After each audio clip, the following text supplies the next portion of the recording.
Lauren Boebert's Democratic challenger concedes. Adam Frisch tells us why he gave up before a recount and why he's filed paperwork to run again in 2 years. There was no indication Boebert would have accepted a loss. Fortunately, Colorado has bipartisan examples this year of how to lose a close race with dignity and honesty. Election's over, so what happens to all those ballots? That's a lot of paper. A next question about election integrity and recycling. A new audit trashes Denver's plan for pay-as-you-go garbage collection. The city says it's trying to clean up the mess before the new year. And you will not find unhappy people on Ruby Hill after it snows. So that's where we'll head for your good news on Next. Lauren Boebert is going back to Washington. The congresswoman who's turned controversy into outrage into national fame for herself has won a second term. It's a shocker the race was so close in such a heavily Republican district. Today, her Democratic opponent, Adam Frisch, conceded, even before an automatic recount happens. He told our Marshall Zellinger why he chose to do that. 554. That is the margin of victory of Republican Congresswoman Lauren Boebert over Democrat Adam Frisch. Frisch said he called Boebert and conceded this morning. I just don't want to give false hope to people, and I don't want to collect false money, and I don't want other people to collect false money off the back of our very close race and how hard we worked. And so that's why I decided to offer a concession conversation, when there are still, I think we're still, down by 500 and some votes, and I just don't see that happening at all. Frisch told me he does not expect but a handful of votes will change, if even that. Ballots like these are the ones that get scrutinized and could change results in a recount, bubbles that were not fully filled in, or other marks that indicate possible voter intent. I think it's great that there's going to be recount. I think it will great that it will prove that there's a lot of integrity in Colorado. Yesterday, Frisch filed this paperwork showing he's a candidate for 2024 already. He explained to me he has not decided yet, and that this was about being able to accept more contributions in case of a legal fight over a recount. The only way to continue to accept some amount of money, in case there was a recount where we were up, we would probably be sued, and we would probably be sued by a very feisty, sporty legal team, and that we would need a tremendous amount of resources to push back. And so it was advised by finance and legal that one way to do it is to file a 2024 candidacy of some sort. Just a reminder, this 554 vote margin is not Frisch's closest race this year. He barely won the Democratic primary over Sol Sandoval, a race he won by 289 votes. I reached out to Congresswoman Lauren Boebert. I was told she's on a plane coming back from D.C., so it wasn't an exact no that we've heard so many other times, possible, that we could talk with her in the future. As for that primary number that I just showed you, Kyle, I reached out to Sol Sandoval. Haven't heard back from her. But 289 votes does not mean Adam Frisch gets a free pass in 2024 to be the next candidate. And he even told me, he's like, well, you don't know that Boebert isn't going to get primary. Maybe she's not going to be the candidate. And you don't know what holds it for me. I got to talk to my family first. Yeah, there will be a lot of discussions about whether running a centrist, running more of a progressive is the right approach. Obviously, Republicans will come in and spend a lot of money to defend her again, which they didn't really do this. And maybe Democrats will now be like, oh, we missed an opportunity. We better spend money there, too. So, yeah, and watch, well, 2 years from now, it's not going to be forgotten about by anybody. And who knows what's going to happen. And then there's the question of, does she do anything other than like the outrage machine now that she's had a close call? Be interesting to see. She's never shown another gear other than just the outrage machine, but maybe she has it. Maybe we'll see it. It would wake anybody up, I think, to be like, well, I almost lost my job. Maybe. We shall see. Marshall, thank you. Democrat Adam Frisch's timely concession to Lauren Boebert, as well as Republican Barb Kirkmeyer's prompt concession to Yadira Caraveo in another congressional race, they both remind us how elections are supposed to work. Both Frisch and Kirkmeyer could have falsely cast doubt on the election results just because it was close. They could have milked their donors for more money for recounts. They could have stoked outrage that if they lost, and there must be something sketchy going on. But they didn't. They looked at the numbers, they recognized reality, and they quickly signaled to their voters that the races were over. Frisch and Kirkmeyer understand that the secret to America's elections is not about how the winners behave, but how the candidates who fall short handle themselves. We have a pretty good idea how Congresswoman Lauren Boebert would have handled an election loss. Because on election night, Boebert was directly asked, and she would not answer, if she would accept a loss. As the votes were being counted, Boebert asked for donations, warning people about quote-unquote left-wing antics. Frisch and Kirkmeyer have showed us that there's another way to do it, what used to be the American way. So it's worth looking at a couple of vote margins that have shifted considerably since election night when we told you about most of the winners and losers. Prop 125, allowing wine in grocery stores, that was losing on election night, but it ended up narrowly passing. Coloradans rejected Props 124 and 126, third-party alcohol delivery and unlimited licenses for liquor stores. Some Democratic blowouts became even bigger in the late counting. So we had initially told you that Democratic Senator Michael Bennet had won by 12%. It's going to turn out to be a 14.6 point margin over Republican challenger Joe O'Dea. Democratic Governor Jared Polis was beating Republican challenger Heidi Ganahl by a whopping 17 points on election night. In the end, it'll be close to 20 points. Polis is up 19.3 on Ganahl. Also hanging in the balance since election night here is whether I owe Marshall a suit. Early results had Governor Polis leading Heidi Ganahl by about 300 votes in her conservative home county, Douglas County. If Jared Polis beats Heidi Ganahl in Douglas County, I will take you to the Castle Rock outlets and buy you a new suit if that happens. That's not going to hold through the evening. Oh, it held through the evening all right. It wasn't until a couple of days later that Ganahl pulled ahead in Douglas County. So, sorry, Marshall. Polis did really well in a conservative county, but not free suit territory. Colorado has 2.5 million ballots, paper ballots, cast in this year's election. Whole family of Next viewers, Noah, Meredith, and their 9-year-old daughter, all asked, what does the state do with all that paper? That's a good question. Kind of has a two-part answer. So after all the ballots are counted, county clerks are required to store the paper ballots for 25 months, just longer than 2 years. That way they're available for recounts, audits, record requests. Counties with more voters, big counties, usually need a warehouse to do that. Some smaller counties have creative storage solutions. Take Gilpin County. They're going to store their 3,300 ballots or so from this election cycle in an old jail cell in the former courthouse basement. The clerk told us she wanted them to be secure. After that 25-month period, a digital copy of each ballot is kept and the paper copy can be shredded. Whether the paper ends up getting recycled is up to each county. You're going to make Thanksgiving happen for a whole neighborhood. This is really cool. Your Word of Thanks microgiving campaign this week is covering the cost of Greater Park Hill Community's Thanksgiving giveaway this year. And that nonprofit had a larger goal, and we are like this close to hitting it. They want to expand their food pantry operations so that families can go from visiting up to 18 times a year to up to 24 times a year next year. They just hate turning people away who need food.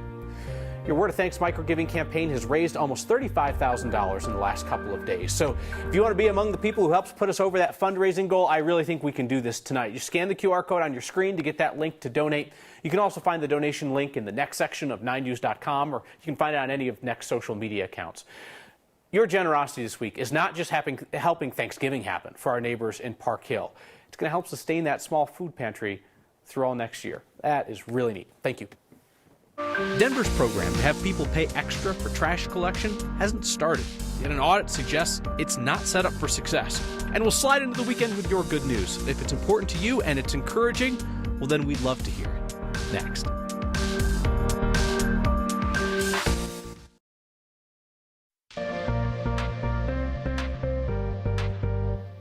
Happy Friday, everyone. We are in for a very chilly evening, but tomorrow we'll be back in the upper 30s and lower 40s. Mostly clear skies right now in the Denver metro region. Temperatures in the middle teens. Greeley, we're sitting at 14 degrees. Lyman in the middle teens as well. Winds not too bad, though. Much improved from last night, anywhere between 5 to 10 miles per hour in both the Denver and Colorado Springs area.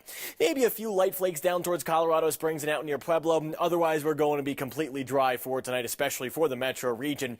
Overnight low temperatures, though, are going to be bitterly cold. It's going to be one of those evenings where you'll want to stay inside and enjoy your favorite Netflix film with a hot chocolate. 9 degrees, that's where we're going down to. Fair skies, light winds, and very cold winds coming out of the southwest, anywhere between 5 to 15 miles per hour. Starting out tomorrow morning, clear skies. The skies are expected to remain clear throughout the day, even by Saturday evening. Between the 10 and 11 o'clock hour, the skies are expected to stay very, very clear. So, very sunny tomorrow. High temperatures in the upper 30s and lower 40s, much improved from what we were working with today. And all eyes are on game day, of course, as the Denver Broncos are taking on the Raiders at kickoff, 47 degrees. But remember, we're looking forward towards the sun setting at around 4:40, and things are going to cool off rather quickly. Back in the 40s and 50s on Sunday and Monday, much more normal for this time of the year. Denver's school board voted against closing schools last night. Does not mean that they're all going to remain open. Superintendent Dr. Alex Marrera told us today the district will still face a $23.5 million deficit. He says there's not enough money to keep all of DPS's schools open. So if the board keeps voting down closures, Marrero may use what's called an operational closure. That would allow the district to close schools without the board's permission. He specifically pointed to Denver Discovery School. So originally the district proposed closing 10 schools, then narrowed that list to 5, eventually 2. The board rejected that plan. Issue will likely come up again in January when they start budget meetings. Next year, Denver's homeowners will start to have to pay between $9 and $21 a month for trash collection, depending on how much trash they're putting out each week. The city has said this should make a more environmentally friendly approach, divert more recyclables and compostable materials to those channels. A recent audit of the department in charge of that program has raised some questions. The audit found that the Solid Waste Management Division is understaffed and it's operating old vehicles. According to this audit, nearly half of the division's 159 waste collection trucks are old, have about 2 years of life left. The auditor's office suggested replacing them instead of repairing them. That's a process that would cost $350,000 a truck. And supply issues, getting new vehicles, might make that tough even if the city wanted to do that. We did know we needed to replace our vehicles, which is why in July, 4 months before this audit was released, council approved the purchase of new vehicles that will be delivered in 2023. So this is something that was known to the council, it was known to the agency, and a solution is on its way, but we don't get to control worldwide supply chains.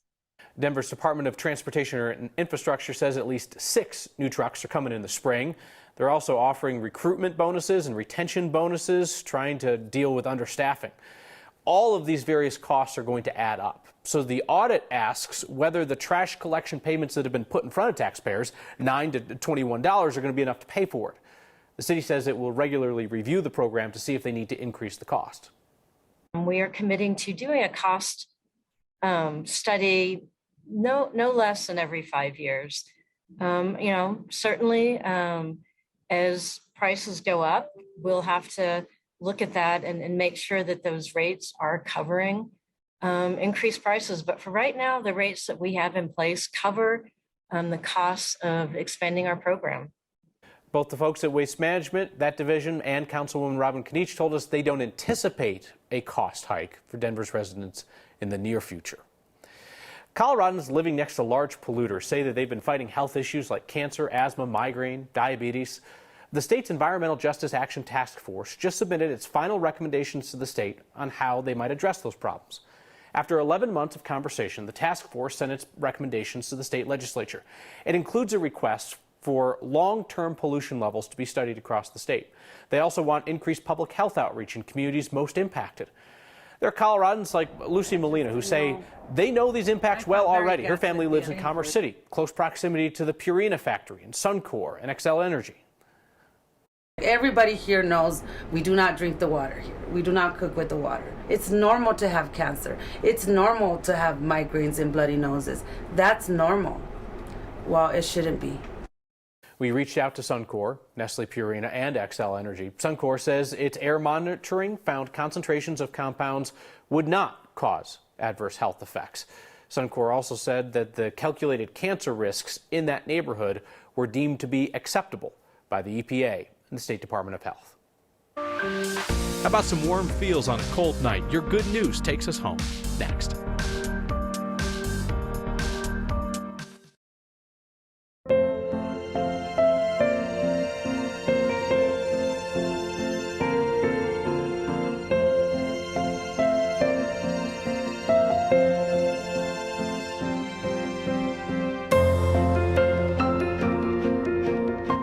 When the beer truck turns blue. Hey, rain or shine or snow, 325 Fridays into this program will always make time for your good news. Whatever's the most important headline in your life at this moment. Tom Cole grabbed his camera and our favorite question, head for Ruby Hill. My good news today is that I'm out here with some friends having a great time on Ruby Hill.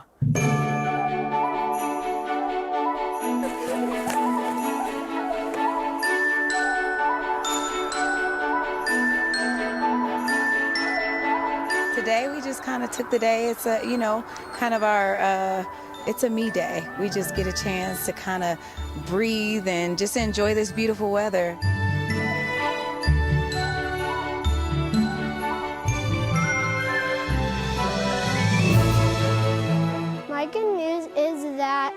My uncle graduated from some type of school.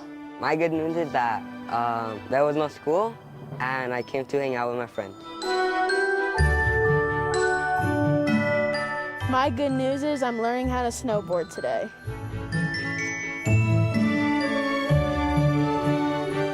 So what are we eating here? Does anybody know what this is? Snow ice cream.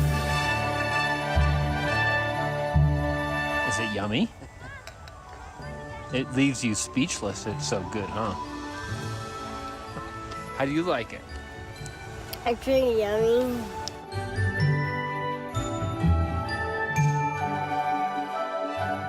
My good news is that I'm alive and healthy, and well, it's Thanksgiving break, so I get to hang out with friends and family.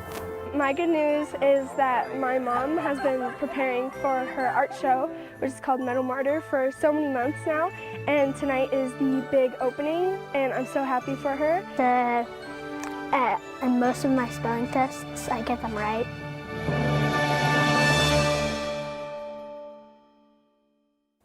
Cool how many of those kids said their good news was something that had happened to somebody else. Did you notice that? Your feedback's next.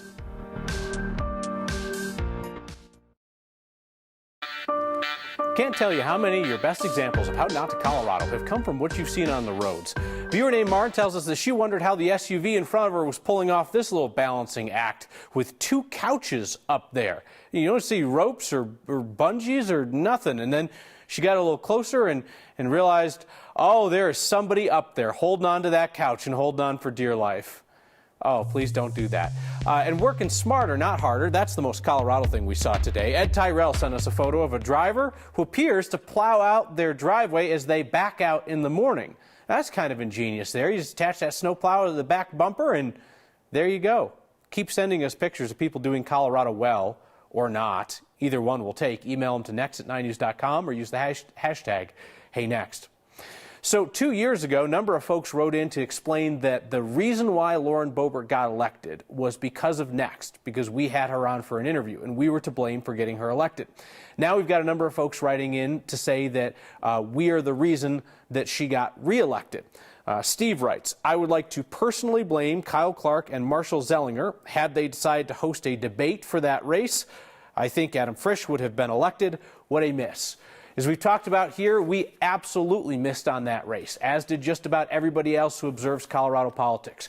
Nobody thought that race was going to be competitive. Yes, there was a late poll and Democrats put in some money there at the very end.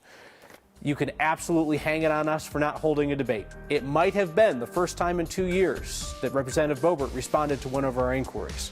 We'll see if she responds to them in the future. Maybe there's a debate 2 years out. We'll see you next time.